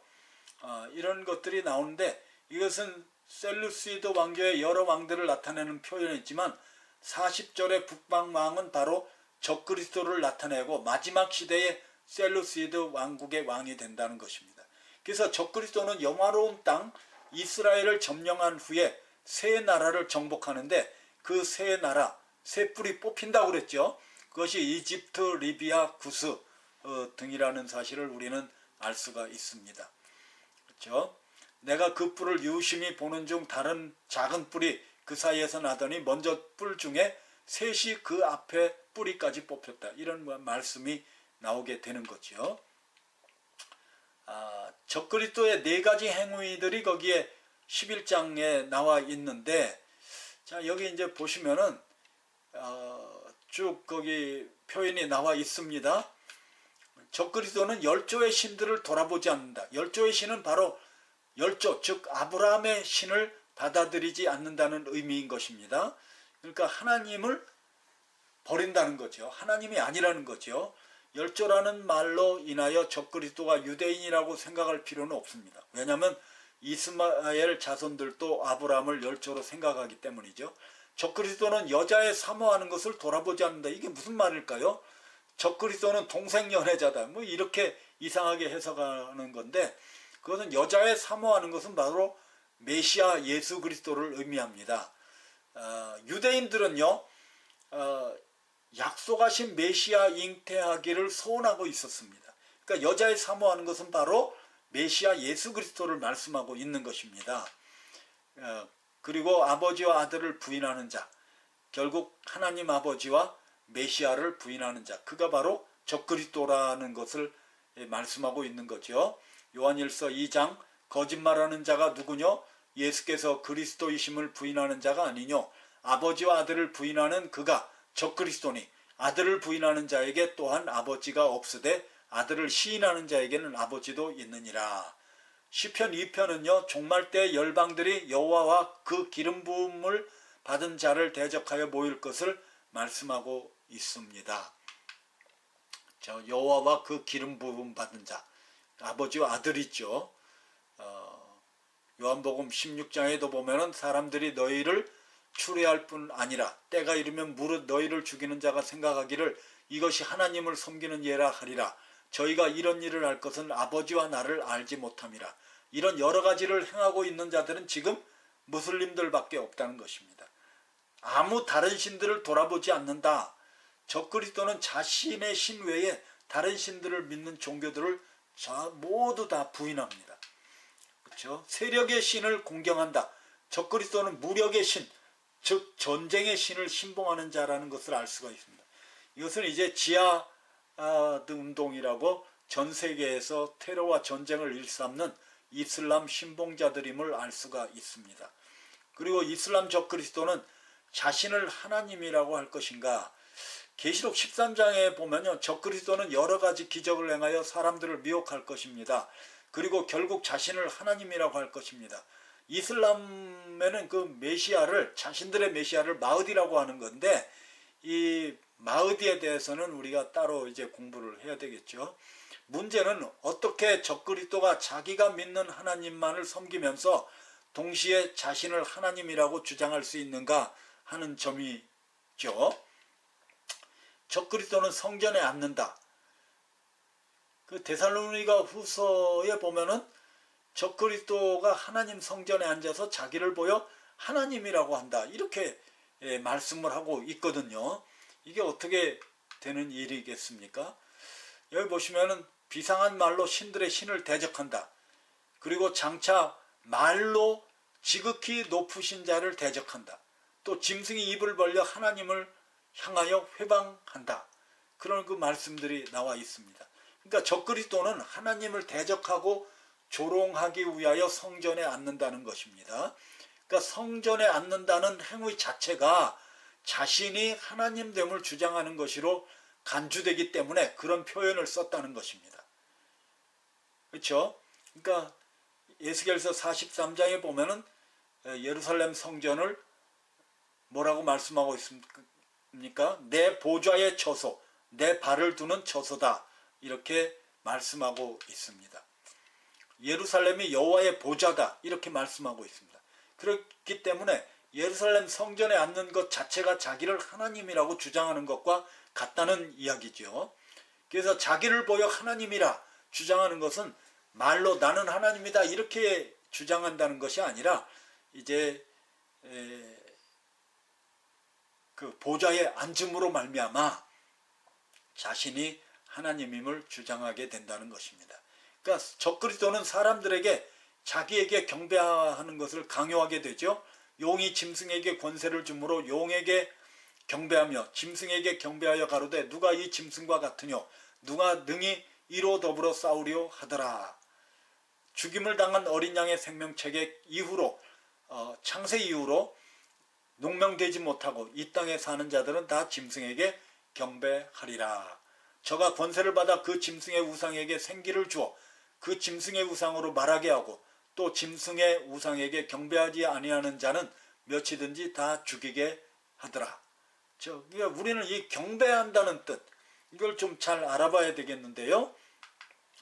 존경의 표시로 손에 입을 맞춘다. 또 극한 존경의 표시로 무릎을 꿇고 이마를 땅에 댄다. 순종과 복종의 의미로 무릎을 꿇는다. 높은 자에게 존경심을 표한다. 그러니까 중요한 것은 프로스키네오라는 경배라는 단어가 반드시 하나님께 경배한다는 뜻만을 의미하는 것은 아니라는 것입니다. 그렇죠? 그러니까 그 종이 엎드려 절하며 이렇게 할 때도 프로스키네오가 써였거든요. 그리고 보라 사단의 회 곧 자칭 유대인이라 하나 그렇지 않고 거짓말하는 자들 중에서 몇을 내게 주어 저희로 와서 내 발 앞에 절하게 하고 내가 너를 사랑하는 줄을 알게 하리라.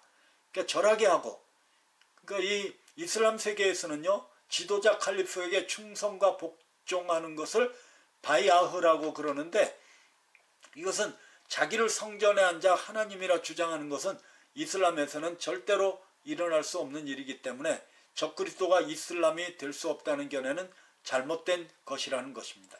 그러니까 적그리스도는 친성모독하는 자로 이스라엘의 하나님을 대적하고 조롱하는 것이며 동시에 복종을 강요하는 자임을 알 수가 있습니다. 적그리스도라는 말에서 적이라는 뜻에는 대적한다는 뜻도 있지만 대신하는 자, 가짜라는 뜻도 있음을 알아야 합니다. 다니엘서 12장에 해서 그때 내 민족을 호위하는 대군 미가엘이 일어날 것이요 또 환란이 있으리니 이는 개국 이래로 그때까지 없던 환란일 것이며 그때 내 백성 중 무릇 책에 기록된 모든 자가 구원을 얻을 것이라.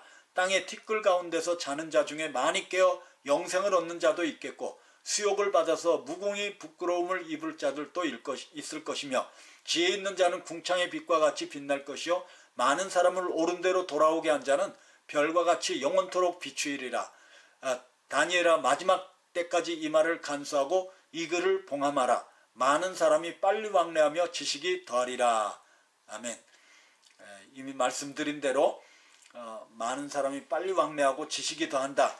이 말씀은 이제 종말의 때에 이것이 봉함된 글이 이제 펼쳐져서 많은 사람이 깨닫게 된다는 것을 여기에 말씀하고 있습니다. 마지막 때죠. 자, 봉함하라. 숨긴다. 변경되지 않도록 잘 간수하라. 이런 말씀인 것입니다. 그리고 다니엘은 이해할 수가 없고 말세를 만난 사람들이 깨닫게 된다는 것을 다니엘에게 말씀한 것입니다. 많은 사람이 빨리 왕래하며 지식이 더한다. 종말의 징조로 해석이 됐지만 문맥적으로 볼 때 종말 시대에는 많은 사람들이 이 말씀, 즉 다니엘의 묵시를 깨달으려고 동분서주하며 노력할 것이요 결국 많은 깨달음을 얻게 될 것이라는 말씀인 것입니다. 이해가 되죠? 자, 1290일, 1335일 뭐 이런 표현들이 거기 나와 있는데 이 멸망할 미운 물건을 세울 때부터 1290일을 지낸다. 후 3년 반의 시작점에서부터죠. 그러니까 예수님의 재림 상황을 현실적으로 생각할 때 우리는 해석이 됩니다.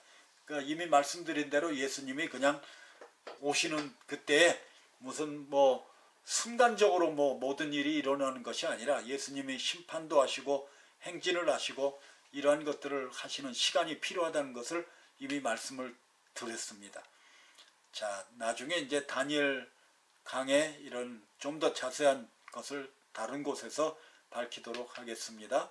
계시록 17장의 해석, 7머리 10뿔 짐승, 그것은 적그리스도죠. 적그리스도의 정체죠. 짐승의 몸.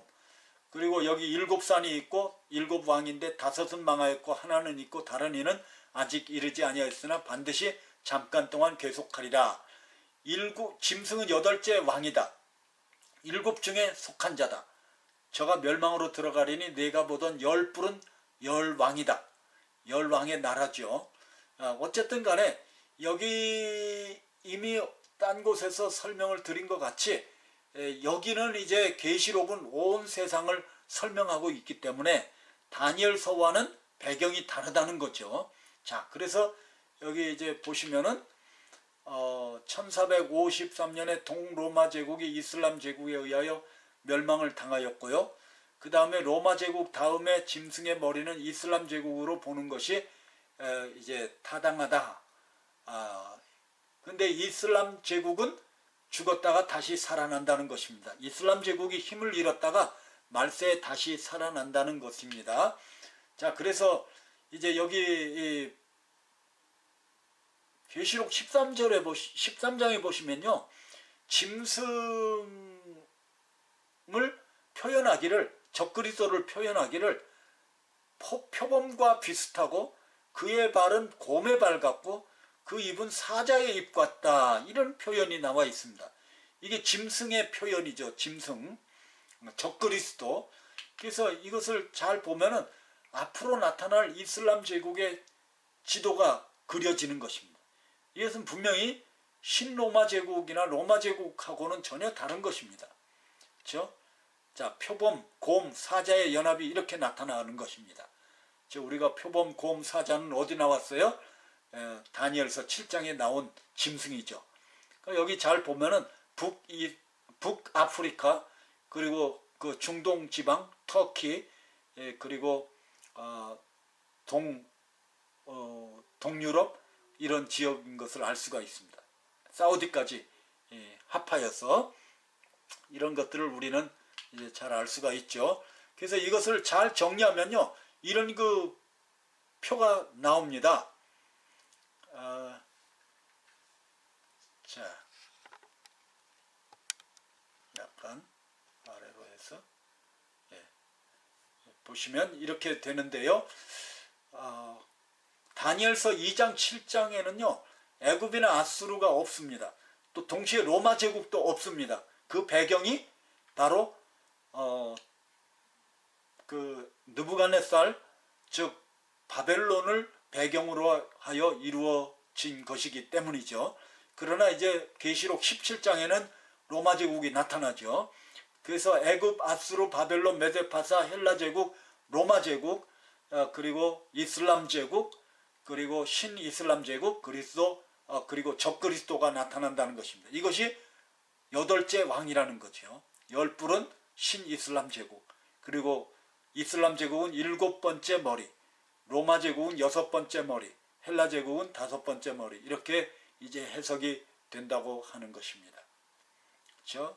이제 다른 곳에서도 제가 이미 말씀을 드렸습니다. 에스겔서 38장, 39장의 해석이 또 되어야 하겠습니다. 이것이 중요하죠. 뭐가 중요합니까? 전쟁의 시기, 이 전쟁이 언제 일어나느냐, 그것과 곡의 정체가 뭐냐, 이것입니다. 그리고 곡과 적그리스도의 공통점이 뭐냐. 자, 여기 보면요, 전쟁의 시기를 잘 살펴보면 여호와의 말씀이 내게 임하여 가라사대 인자야 너는 마곡 땅에 있는 곡 곧 로스와 메섹과 두발 왕에게로 얼굴을 향하고 글을 쳐서 예언하여 이르기를 주 여호와의 말씀에 로스와 메섹과 두발 왕 고가 내가 너를 대적하여 너를 돌이켜 갈고리로 내 아가리를 꿰고 너와 말과 기병 곧 내 온 군대를 끌어내되 완전한 갑옷을 입고 큰 방패와 작은 방패를 가지며 칼을 잡은 큰 무리와 그들과 함께한 바 방패와 투구를 갖춘 바사와 구스와 붓과 고멜과 그 모든 때와 극한 북방의 도갈마 족속과 그 모든 때 곧 많은 백성의 무리를 너와 함께 끌어내리라. 자, 문제는 이 핵심은 이 전쟁을 어느 시기로 보느냐는 것입니다. 휴거와 대환란 전에 일어난다. 또는 휴거 후 대환란 전에 일어난다. 대환란 중간에 일어난다. 대환란 끝에 일어난다. 천년왕국 시작 지점에 일어난다. 천년왕국 후에 일어난다. 근데요, 이것을 알기 위해서는 이 전쟁의 결과를 봐야 됩니다. 이 결과를 정리하면요, 하나님의 거룩한 이름이 다시는 더럽혀지지 않는다고 말씀했거든요. 전쟁의 결과. 그렇죠? 그리고 그들이 나를 여호와인 줄 알리라. 이런 말씀이 있거든요. 또 이방인들이 하나님을 알게 된다고 그렇게 말씀했습니다.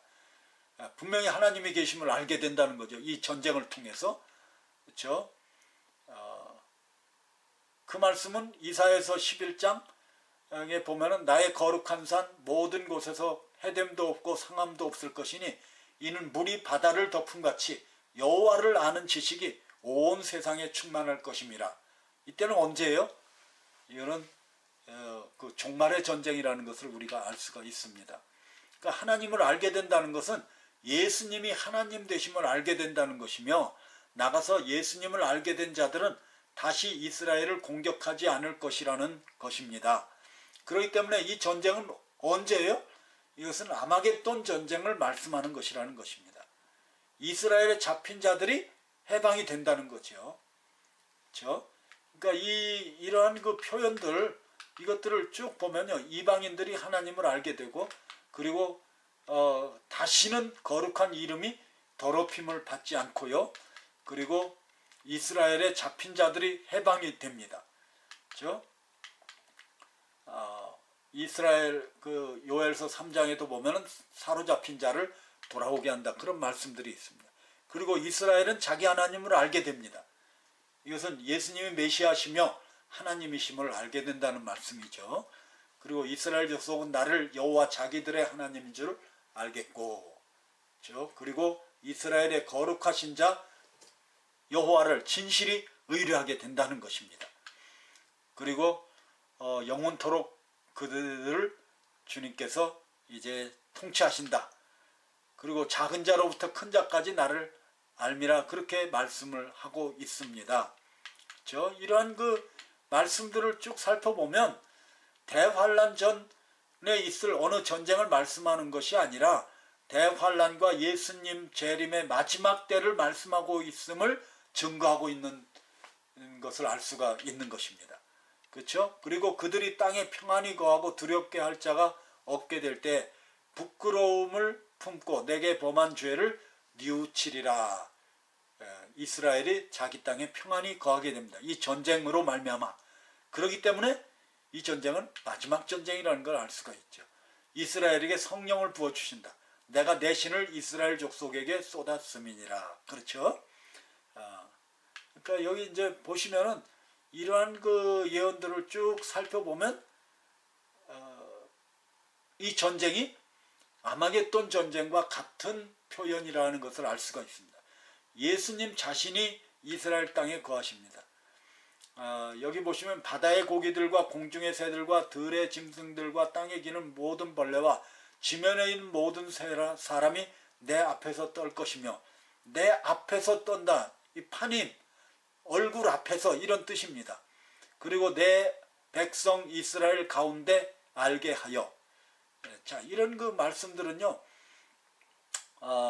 The Holy One of Israel 이렇게 말씀하는 것과 The Holy One in Israel 이 다르죠. 그 이스라엘 땅에 있다는 것입니다. 그렇죠? 그러니까 거기에 재림하여 계시다는 것을 말씀하고 있는 것입니다. 자, 그날이라고 말씀을 했거든요. 내가 말한 그날이 이날이니라. 이 하나님이 말씀한 그날이 언제일까요? 그날은 재림의 날이죠. 그러니까 내가 옛적에 내 종 이스라엘 선지자를 빙자하여 말한 사람이 내가 아니냐. 그들이 그때 여러 해 동안 예언하기를 내가 너를 이끌어다가 그들을 치게 하리라 하였느니라 하셨다라. 이러한 그 모든 것들을요, 이렇게 종합을 해보면 아마겟돈 전쟁과 고기 적그리스도임을 증거하고 있는 것입니다. 그렇죠? 이게 종말의 아마겟돈 전쟁을 다른 표현으로 말씀한 거라는 것을 우리는 알 수가 있다는 거죠. 자, 공통점, 모두 하나님의 잔치로 불리우죠. 그 시체들을 먹는 그런 잔치, 그렇죠? 계시록 19장 아마겟돈 전쟁이죠. 자, 그리고 두 곳 모두 큰 지진으로 심판을 받죠. 지진이 나와 있습니다. 자, 그 다음에 모두 온역으로 심판을 받죠. 그렇죠? 그리고 서로 같은 편끼리 싸웁니다. 각 사람의 칼이 그 형제를 칠 것이며, 이 아마겟돈 전쟁, 피차 손을 들어 칠 것이다. 이슬람은 시아파, 수니파 갈라져서 지금도 싸우고 있죠. 모두 재물을 약탈하러 이스라엘을 침략합니다. 그렇죠? 자, 물건을 겁탈하며, 그리고 이사야서 10장에도 나의 노한 백성을 쳐서 탈취하며 노력하게 하며 내 재물이 약탈되어 너희 중에서 나누리라. 아마겟돈 전쟁의 표현이죠. 자, 이러한 것들을 쭉 보면은 또 모두 북쪽에서 쳐들어옵니다. 내 고토 극한 북방에서 많은 백성이 먼 북방에서부터 와서 북편 군대를 너에게서 멀리 떠나게 한다. 이게 마귀 세력이라고도 할 수 있고, 또 이제 종말 시대에는 고가 마귀의 군대라고도 할 수가 있죠. 북방에서 온다. 또 이스라엘이 평안하다고 생각할 때 침략한다. 이것이 아마겟돈 전쟁이죠. 그렇죠? 평안한 때에 많은 무리를 멸하며 그가 평안한 때에 그의 도에 가장 기름진 곳에 돌아와서 그 열조와 열조의 조상에 행하지 못한 것을 행할 것이요. 자, 각 사람의 칼로 그 형제를 이제 칠 것이며 칼로 멸망을 당한다. 그런 말씀이 공통점이죠. 아마겟돈 전쟁과 에스겔서 38장 39장의 전쟁입니다. 참여하는 나라들이 열거되어 있지만 아마겟돈 전쟁은 열국, 열방으로 되어 있다. 이렇게 해서 이게 다르다. 이렇게 주장합니다. 자, 스가랴서 12장에 보면은 그 사면 국민에게 혼축케 하는 잔이 된다. 그렇게 되어 있고요. 열국을 모아 이렇게 되어 있죠. 만국을 모아. 그래서 여기서 열국, 만국 이것은 결코 이 세상 모든 나라들을 의미하지는 않는다는 거죠. 이스라엘을 중심으로 한 많은 나라들을 뜻함으로 보는 것이 합당한 것입니다. 이미 이건 말씀을 드렸죠. 그래서 적그리스도를 반대하고 적대시하는 나라들은 반드시 있게 마련입니다. 그렇죠? 자, 물론 뭐 세상에 독재자로 떠올라 절대 권력을 휘두르지만 모든 세상 사람들이 그를 따르지는 않는다는 거죠. 자, 이제 그래서 순교자가 발생하고요. 각 족속과 백성과 방언과 나라를 다스리는 권세를 받았다. 그러나 이제 성도들이 싸우게 된다는 거죠. 그래서 나가서 그 에스겔서 38장 5절 6절을 보면요. 열거된 나라들보다 더 많은 나라들이 이 전쟁에 참여하게 됨을 알 수가 있습니다.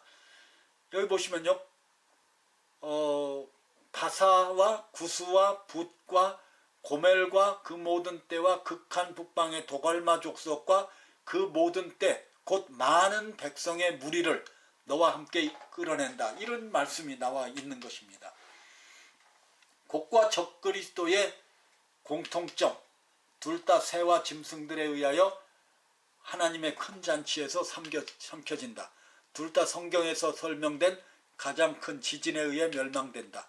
온역으로 공격을 받고 서로를 공격하고 같은 나라들로 구성되어 있고요.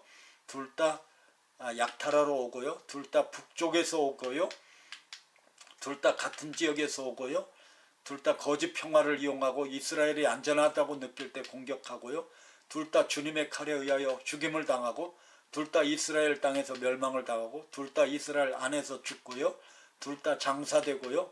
그리고 둘 다 사망 후 하나님의 이름이 결코 다시 모독을 받지 않고요. 둘 다 그들의 사망 후에 구원에 이르는 하나님의 지식을 얻게 되고요. 둘 다 그들의 사망 후에 이스라엘의 포로들이 해방이 되고 둘 다 그들이 사망한 후에 하나님은 그의 신을 성령을 이스라엘에게 부으시고 둘 다 그들이 사망한 후에 이스라엘의 남은 자들은 주님을 영원히 알게 됩니다. 둘 다 그들이 사망한 후에 이스라엘은 그 땅에서 영원히 안전하게 거하게 됩니다. 둘 다 그들이 사망한 후에 예수님이 그 땅에 존재하십니다. 이러한 그 말씀들을 우리가 생각을 해보면요. 이것이 바로 종말에 있을 아마겟돈 전쟁을 말씀한다는 것을 우리는 알 수가 있습니다. 근데 곡과 마곡이 누굴까요? 정체를 알아야 되겠죠.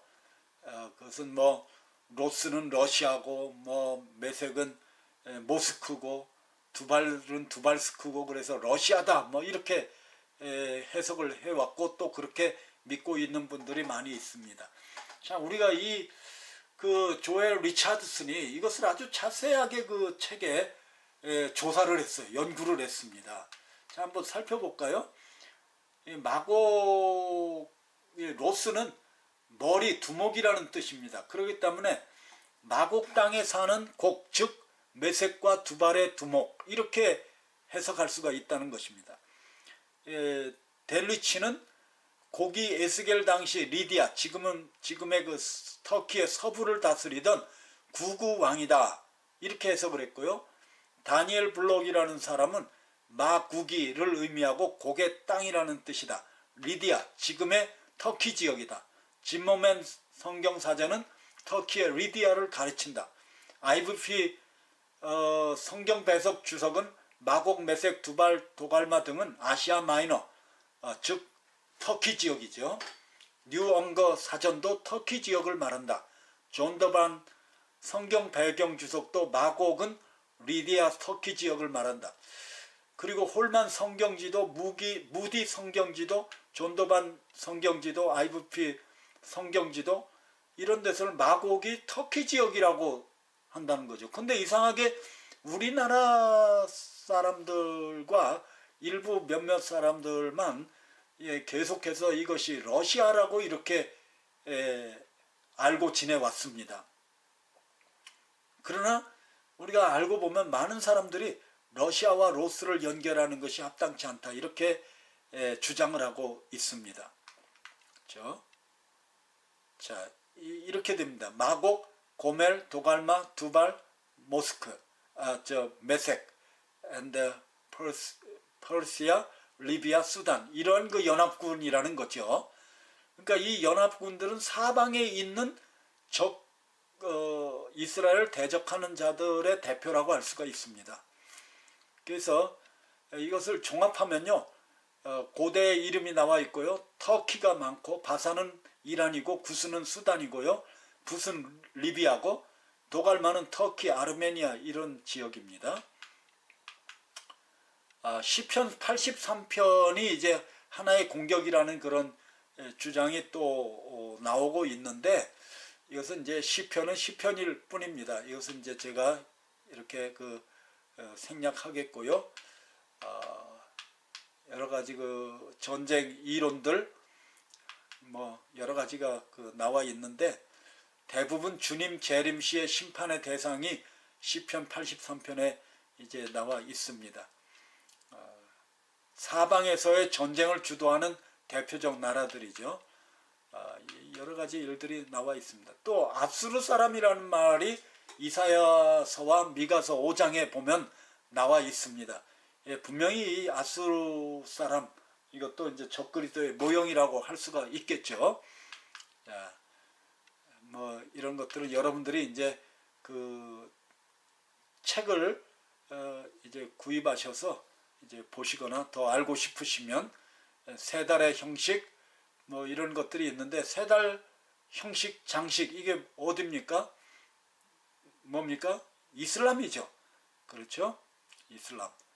계명성이여 너 아침의 아들 계명성이여 어찌 그리 하늘에서 떨어졌으며 너 열국을 엎은 자여 어찌 그리 땅에 지켰는고, 내가 네 마음에 이르기를 내가 하늘에 올라 하나님의 뭇별 위에 나의 보좌를 높이리라. 내가 북극 지폐의 산 위에 좌정하리라. 가장 높은 구름에 올라 지극히 높은 자와 비기리라 하도다. 그러니까 아수르 사람에 대해서 이러한 것들을 이렇게 쭉 설명을 하고 있습니다. 그러니까 아수르는 적그리스도의 모형이라고 할 수가 있고요. 임마누엘 세 달 장식 이슬람 상징이고요. 기드온 이거 메시아의 모형이라고 할 수가 있죠. 그러니까 결국은 이러한 그 말씀도 종말에 그리스도께서 적그리스도와 그의 세력을 멸하신다는 말씀인 것을 알 수가 있습니다. 그렇죠? 이 사사기 8장에 그 기드온이 나와 있는 거죠. 자, 뭐 여기에 이런 것들이 나와 있는데, 여러분들이 아수르 제국의 영토, 성경 예언의 핵심, 같은 지역, 같은 사람, 같은 동기, 반복되는 이야기라는 거죠. 예언의 초점을 알아야 됩니다.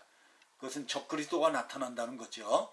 그리고 예수 그리스도께서 그들을 멸하신다. 선지자 당시 예수님의 초림 그리고 재림 이런 것입니다. 터키와 이슬람의 군대, 이슬람 적그리스도, 중심, 중동 중심, 이것을 알아야 됩니다. 그래서 우리는 이 터키가 중요하다는 것입니다. 우리는 터키를 잘 알아야 됩니다. 에르도안 대통령이 뭐라고 그랬습니까? 모하메시 말한 것은 무엇인지 실천하겠다. 지금 이제 터키가 에르도안 대통령 독재로 갔죠. 더 이슬람화가 되고요. 물론 뭐 유럽연합에 가입하려는 그 꿈은 사라졌죠. 그러한 것 때문에 코란에서 가르치는 이슬람의 13가지 교리, 사춘기 시작 안 한 여자아이를 강간, 결혼 그리고 이혼해도 된다. 다른 사람을 성노예와 노동노예로 만들어도 된다. 코란에 나와 있는 이야기입니다. 그렇죠? 강간을 직면하기 위해서는 4명의 이슬람교 남성이 필요하다. 이 여러 가지 유대인과 기독교인이 이슬람교로 안 바꾸면 그들을 죽이든지 세금을 내게 해야 된다. 이 여러 가지 하여튼 이 코란에서 가리키는 아주 악한 이상한 교리들이 있습니다. 근데 이제 극단 이슬람 교도들이 나타났기 때문에 반사작용이 일어났어요. 보통 이슬람 사람들은 코란을 읽지 않습니다. 읽으라고도 그렇게 권하지도 않습니다. 그러나 이제 극단 이슬람이 나타났기 때문에 오히려 사람들이 뭐라고 코란에 써야 있나 이것을 공부하기 시작했어요. 보니까 너무나 엉터리가 많고 너무나 폭력이 많기 때문에 이제 많은 사람들이 이슬람을 저버리고 있다는 거죠. 이슬람교가 아닌 사람을 죽이면 천국에서 72명의 처녀를 상으로 받는다. 이슬람을 강화하기 위해서 거짓말을 하라. 이런 것이 있습니다. 이게 말이 됩니까? 이게 완전히 이슬람교가 아닌 사람은 9번에 보면 목을 베어 죽여라. 그런 말씀이 있어요. 그렇죠? 이게 정말 이슬람 사람들이 이 핵무기, 이제 핵무기를 IS가 이제 소유했었다는 사실이 밝혀지기도 했습니다. 그러나 이제 그들이 더리밤을 만들지는 않았다. 이렇게 밝혀지고 있는데 누가 합니까? 아무도 모르죠. 이 리스트를 만들어서 지금은 뭐 IS가 많이 약해졌습니다. 모술도 빼앗기고 라카도 빼앗기고, 그러나 이 이슬람 제국은 하나의 사상 체계이기 때문에 그것이 뭐 없어지지는 않습니다. 사람들의 마음에 그것이 들어가 있고 계속 선전하고 있고, 많은 사람들이 이슬람과 극단 이슬람에 속아서 넘어가고 있기 때문이죠. 전 세계 34개 무장단체들이 IS에게 충성 맹세했다는 기사가 있습니다. 이렇게 상반된 그런 것이 있고요. IS들이 그렇죠. 미국에서도 무슬림, 이제 에르도안, 이미 그 현대판 술탄, 즉 이슬람 그 절대 지도자가 이제 탄생한 거나 마찬가지입니다. 에르도안, 터키 푸틴의 미래 경제에 달렸다. 있죠. 이슬람 테러, 뭐 여러 가지 그 참스 동영상도 보내고요. 하여튼 여러 가지가 지금은요 이 임맘들이 이 기독교인과 유대인을 죽이라고 공공연히 이제 그들의 학교에서 가르치고 있습니다. 이것이 현실입니다. 그렇죠? 자, 코란에는 예언이 없다. 코란은 진리가 아니다. 코란에는 구원의 복음이 없다. 누구나 코란을 따르려면 마호메드를 숭배하고 복종하고 세금을 내고 노예와 첩이 되어 모슬렘을 섬기든지 아니면 고문을 당하다가 처형당해야 된다. 이슬람은 평화를 뜻한다고 하지만 모슬렘이 되면 자유와 권리를 포기하고 오직 코란대로 따르고 살아야 한다. 지구상에 그러한 사람이 13억 명이나 살고 있다. 이슬람이라는 말 자체가 복종이라는 뜻이에요. 얼마나 우습습니까?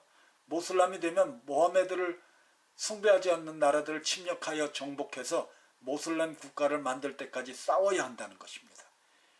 그러니까 모슬렘을 잘 모르는 사람들은 모슬렘이 코란을 알라 신으로 믿고 마호메트를 알라의 선지자로 섬기는 종교의 하나로 알고 있지만, 그러나 모슬렘은 종교를 가장한 정치 세력이요 군사 집단입니다. 그렇기 때문에 모슬렘 세력이 어느 정도 그 퍼센티지가 되면 그 국가 안에서 반란과 폭동을 일삼고요. 결국은 나라를 정복해서 그 나라를 모슬렘화 시키는 것입니다. 그것이 그들의 전략이죠.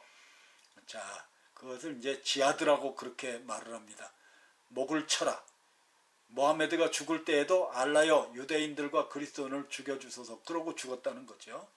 계시록 20장에 보면 순교자들, 예수의 증거와 하나님의 말씀을 인하여 목배임을 받은 자의 영혼들과 또 짐승과 그의 우상에게 경배하지도 아니하고 이마와 손에 그의 표를 받지도 아니한 자들이 살아서 그리스도로 더불어 1000년 동안 왕노릇한다 말씀하고 있습니다.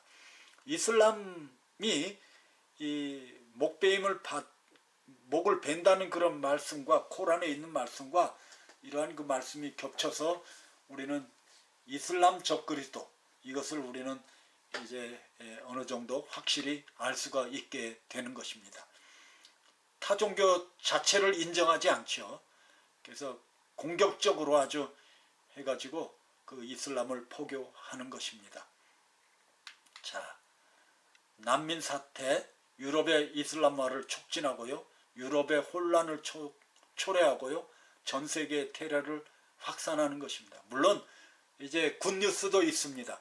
많은 난민들이 이제 기독교로 개종하고 예수님께로 돌아온다는 소식이 이제 들려오고 있습니다. 하나님께서는 모든 것을 합력해서 선을 이루시죠. 전쟁까지도, 난민 사태까지도 하나님은 구원을 위해서 일하고 계시는 분이시라는 것을 우리는 알 수가 있습니다. 그렇죠? 이 아주 무서운 그런 통계들이 쭉 나와 있습니다. 자, 우리가 이제 그 오스만 터키의 영광의 재현을 목표로 터키 이슬람은 중근동을 통합하고 있다. 그런 그 기사가 나와 있습니다. 그렇죠? 자, 선택 과목도 꾸란 기독교, 유대교 선택할 수 있도록 이렇게 그 가르치고 여러 가지 그 법을 바꾸려고 아주 이슬람들이 힘을 쓰는 것을 알 수가 있습니다. 여러분, 우리가 분명히 알아야 되는 건요, 이것은 그 이슬람은 절대로 평화의 종교가 아닙니다. 그렇죠? 우리가 이것을 알아야 됩니다. 자, 그러니까 이게 전체가 이제 자기들이 모든 그 이슬람 제국을 만들어서 옛날의 영광을 재현하고자 하는 거죠. 알라는 구약의 여호와가 절대로 아닙니다. 어떤 사람들은 혼동을 하고 있어요. 절대 아닙니다. 알라는 그 우상의 이름이죠. 우상의 이름, 달신을 섬기는, 초승달 신을 섬기는 그런 그 우상의 이름입니다. 그리고 이슬람은 평화의 종교가 아니고요, 코란은 진리가 아니고, 모하메드는 참 선지자가 아닙니다. 자, 우리 기도하겠습니다. 할렐루야. 좋으신 우리 하나님 아버지, 오늘도 모든 감사와 찬송과 영광과 존귀를 돌려드립니다. 중동 짐승, 이슬람 적그리스도론에 대해서 우리가 여러 가지로 알아보았습니다. 때가 때입니다. 이러한 긴박한 때에 우리들 진리를 알게 해주셔서 더욱 경계하고 깨어 기도할 수 있게 하시니 감사를 드립니다. 주님을 사모합니다. 주님 역사해 주셔서 우리들 심령마다 주님이 날마다 나타나시고 주님이 기쁨 주시며 지혜 주시며 더욱 우리들의 믿음이 강하여지고 우리 주님을 사모하는 마음이 불같이 일어나서 끝까지 충성을 다하게 하여 주시옵고, 끝까지 우리가 순교를 통해서라도 우리들이 믿음을 지키고 자라있도다 착하고 충성된 종아 칭찬을 듣는 우리 모두 되게 하여 주시옵소서. 주님만이 우리들의 모든 것입니다. 마라나타, 주님 어서 오시옵소서. 모든 영광 받으시옵소서. 감사하며 우리 주 예수님의 이름으로 기도드리옵나이다. 아멘. 마라나타.